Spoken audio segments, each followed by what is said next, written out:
nous allons voir comment introduire des opérations d'ajustage de profilé pour résoudre un assemblage entre 4 barres avec les outils de CP Connect. Pour ce faire, une fois le nœud créé, nous le sélectionnons dans le tableau situé à gauche de l'interface et éditons l'assemblage en cliquant sur le bouton correspondant en haut.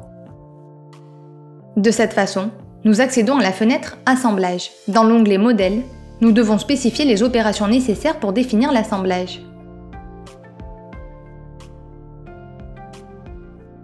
Dans ce cas, nous cliquons sur l'option Ajuster profilé pour ajouter une opération d'ajustage. En gardant l'opération sélectionnée dans le tableau de gauche, nous pouvons configurer ses paramètres en utilisant les options de la fenêtre centrale. Dans les menus déroulants supérieurs, nous sélectionnons le profilé, dans ce cas, la poutre B1. Nous pouvons l'ajuster à un profilé, une plaque ou un plan de référence. Nous sélectionnons le profilé B3 et en particulier son âme. Dans Déplacement, nous pouvons entrer une valeur pour modifier la position de l'ajustage, qui dans ce cas est de 105 mm. Avec les opérations d'ajustage, le profilé est allongé ou raccourci au point indiqué.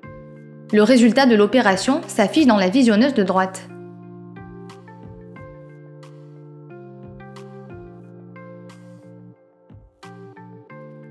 Pour appliquer cette opération à un autre profilé, nous le sélectionnons dans le tableau de gauche et cliquons sur l'option Copier, disponible en haut. Dans cette nouvelle opération, dans la section Profilé, nous sélectionnons la poutre B3 et l'ajustons au profilé B1 à son âme. Ensuite, nous saisissons la valeur du déplacement requise.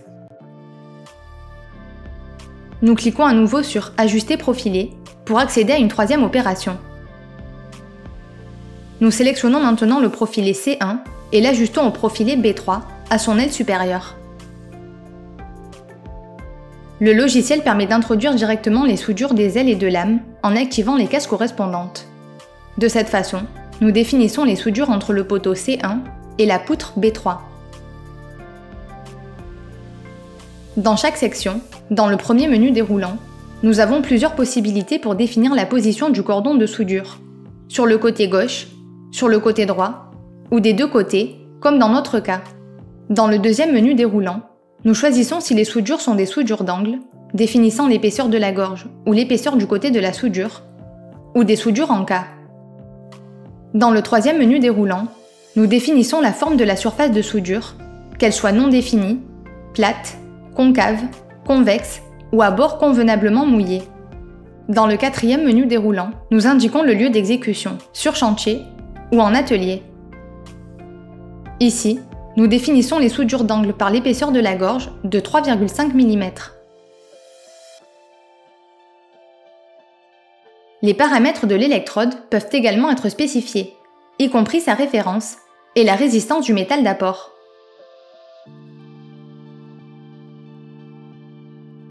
Nous devons préciser si les soudures ont un déplacement initial ou final. Par défaut, le logiciel place la soudure sur la partie plate de l'âme en interrompant le cordon au niveau du rayon de congé du profilé.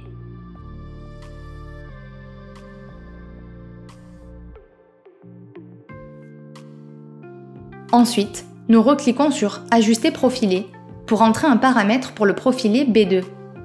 Dans ce cas, il est ajusté au profilé C1 à son aile inférieure. De plus, nous ajoutons un déplacement de 10 mm afin qu'il ne se superpose pas à la soudure précédemment définie.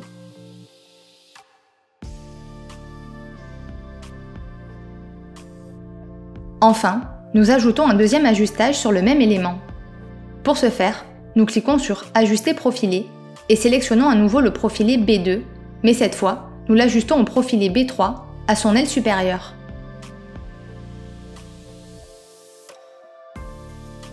Nous ne saisissons que la soudure de lame en activant la case correspondante. Ici, nous avons défini un déplacement final de 15 mm pour mieux positionner le cordon de soudure. À partir de ce moment, nous devons ajouter le reste des opérations nécessaires pour compléter le modèle de l'assemblage avant de pouvoir effectuer le calcul de l'assemblage.